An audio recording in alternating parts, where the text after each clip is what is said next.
Hip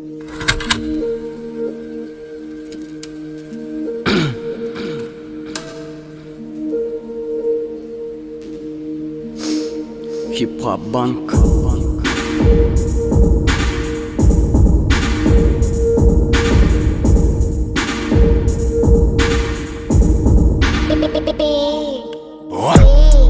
Hareketlim size garanqı.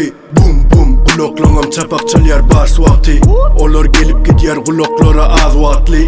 Dinlesene multifilm edil ağatli. İştiliyamı sana ağzımdan prep aytsam. Könü dur könü mektep edil alparsın. Kumar tutunum ana yaran ok dört paslam. Yine şovur zat ova men barı kaysam. Aydımlan yasama gelen yalım arıdan. Yokurda oturdum ayaklarım lavırdan.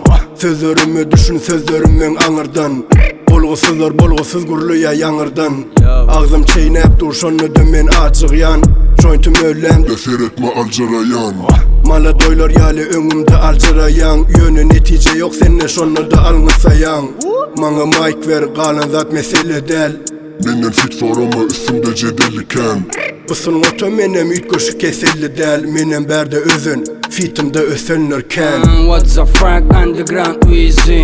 Sen aydımlan mingde ya beşim hem Lizzy. Stili ütken oktoydu da yırtık bizli. Gariplem edildi ya kalın yüzlü. Kızıl gözlü yönü menfi de damak. Men keyip çekken yönüne çıkamak. Ev rap real men kil çeremak. Çili mutlu çok uzatmana çakmak.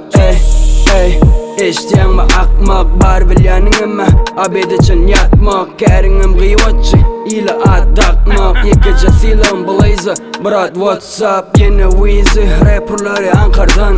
Tanıdın mı bu iki rapper gel ya Ankara'dan. Kösenim ok tersinde keyip alyan yaradan. Dinle diyen bu oğlanı talant verilen Tanrı'dan. İçtin mi? Krasna Vegas Arçın. What's up bratişko?